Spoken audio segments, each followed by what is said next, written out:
नमस्कार, मेहता टॉक्स हजारीबाग में आपका स्वागत है। आज का विषय है झारखंड विधानसभा में नमाज घर। जैसा कि विदित है, झारखंड विधानसभा के परिसर में विधानसभा अध्यक्ष माननीय रविंद्र महतो जी ने मुस्लिम समुदाय के लिए वहाँ जो विधानसभा के कर्मी हैं या माननीय सदस्य गणों के लिए नमाज की सुविधा उपलब्ध कराने के गरज से एक कमरा आवंटित किया है।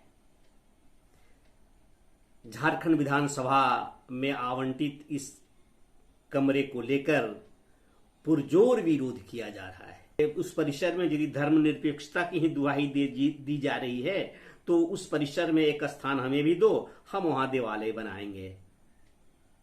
अब तो रविंद्रनाथ महतो जी या झारखंड सरकार इस मामले में चुप है, लेकिन हल यह नहीं है कि नमाज का कक्ष यदि दूसरे को दिया है तो तीसरे को आप देवालय बनाने का स्थान दीजिए, चौथे को चर्च बनाने की जगह दीजिए, फिर गुरुद्वारा बनाने का स्थान चाहिए होगा।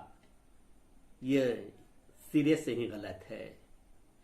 विधानसभा में नमाज कक्ष चाहिए ही क्यों?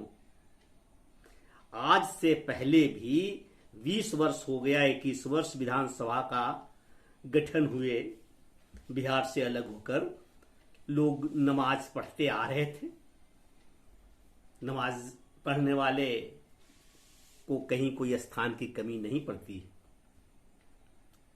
ऐसे तर्क देते हैं कुछ लोग कि ने पूर्व के विधानसभा जो पुराने थे वहां भी माननीय इंदर सिंह नामधारी पूर्व विधानसभा अध्यक्ष ने कोई कमरा आवंटित किया था, किंतु पूर्व तत्कालीन मुख्यमंत्री बाबूलाल मरांडी ने इसका खंडन किया है। तब वह वादी समाप्त। फिर किस आधार पर नमाज के लिए कमरा दिया जा रहा है? जरा विचार करने की बात है। क्यों बैठे बिठाए मुसीबत मोल ले रहे हो? आगे आने वाली संतति और पीढ़ियों के लिए एक समस्या, एक सरदर्द। लेकिन कोई कैसे कह सकता है कि भाई नमाज पढ़ना और नमाज के लिए स्थान दिया जाना कोई समस्या होगी, कोई सरदर्द होगा? होना तो नहीं चाहिए। लेकिन इतिहास क्या कहता है? अयोध्या में क्या हुआ, मथुरा में क्या है, और दूर नहीं तो काशी में बाबा विश्वनाथ मंदिर के ठीक दीवार से सटे ज्ञानवापी मस्जिद क्या कहता है? संविधान का मंदिर विधानसभा के दीवार से सटे नमाज का कक्ष विवाद का कारण नहीं होगा? समस्या का वजह नहीं बनेगा? अवश्य बनेगा। क्या कहेगा आने वाले 50 साल के बाद का समय, जब झारखंड विधानसभा परिसर का यह कमरा एक तबलीग जमात का केंद्र बन जाएगा? ऐसा थोड़ी है कि नमाज के लिए कमरा दे दिया तो वो प्रत्येक जुम्मे के दिन ये इस कमरे का कस्टोडियन जो विधानसभा के द्वारा नामित अधिकारी होंगे वो चाबी देंगे और नमाज के पूर्व आधा घंटा कमरा खुलेगा, वो सभी नमाज पढ़ने जाएंगे और नमाज के बाद उसमें कमरे में ताला लग जाएगा और फिर चाबी पहुंच जाएगी विधानसभा के अध्यक्ष के मातहत या उनके द्वारा नामित किसी अधिकारी के यहाँ? जी नहीं। जब नमाज शुरू हो जाएगा वहां और नमाज की जगह जब हो जाएगी तो वहां प्रत्येक जुम्मा ही नहीं, जब सत्र चले या नहीं चले वो नियमित खुलेगा और जितने टाइम तक वहां लोग मिल सके, रह सके नमाज पढ़ने वाले, तो बराबर रहेंगे विधानसभा परिसर में। विधानसभा चले या ना चले, विधानसभा कर्मी के आसपास जो कर्मियों के जो आसपास के आवास हैं वो वहां आएंगे। उस स्थान को कैसे छोड़ देंगे जहां नमाज एक बार पढ़ा जा चुका है? इतना ही आसान होता तो ज्ञानवापी मस्जिद से लोग हट नहीं जाते।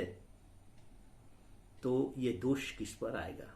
ये जो झगड़ा का बहुत बड़ा वजह बनेगा, बहुत ही सच्चे मन से सोचिए, बहुत ही ठंडे मिजाज से सोचिए कि ये झगड़ा का कारण एक न एक दिन होगा कि नहीं होगा। अब इसके लिए राज्य की भारतीय जनता पार्टी पुरजोर विरोध कर रही है, और विरोध शांतिपूर्ण धरना प्रदर्शन पर देखिए झारखंड मुक्ति मोर्चा तथा उनके सहयोगी दल के ये भीषण पुलिसिया तांडव। आप देख सकते हैं कि किस तरह से अब पुलिस ने लाठीचार्ज शुरू कर दिया है, और ये अमरदीप यादव हैं जो बीजेपी ओबीसी मोर्चा के प्रदेश अध्यक्ष हैं, उन पर लाठीचार्ज किया गया है और उनका सर जो है फट चुका है और खून निकल रहा है। और कई जो महिला पुलिस की जवान है उन्हें बचा भी रही हैं, लेकिन कई जवान जो है उन पर लगातार लाठीचार्ज कर रहे हैं और वह जमीन पर पड़े हैं, उन्हें उठाया गया और किसी तरह वहां से निकाला गया। दूसरे एक और ऐसा विरोध इस जो भारतीय जनता पार्टी ने किया है, इसका नैतिक समर्थन सभी को करना चाहिए। देश के सभी जगहों से ऐसा नैतिक समर्थन की आवश्यकता है। अब ये नजीर क्यों बनने जा रहा है विधानसभा का परिसर झारखंड का, जब किसी अन्य राज्य में ऐसे कोई अलग से कमरा आवंटित नहीं है नमाज पढ़ने के लिए, लोकसभा में भी किसी प्रकार का कोई हॉल नहीं दिया गया है, तो यह रांची में झारखंड के विधानसभा परिषद में ही ऐसा क्यों? ये एक दूरगामी सोची समझी कोई योजना फल फूल तो नहीं रहा है? हमें यह देखना नहीं चाहिए क्या? तो इन सभी चीजों पर विचार कर ये चैनल अनुरोध करता है कि सभी अपनी जिम्मेवारी से इस मामले को नियंत्रित करना चाहिए, और ये जो आदेश दिया गया है वह आदेश लेकर राज्य में अमन चैन को कायम रखने का कोशिश हो, भाईचारे का संबंध बने। हर कोई नहीं चाहता है कि वहां नमाज कक्ष खुले ही खुले, तो इतना जोर देकर कमरे आवंटित करने की क्या आवश्यकता है?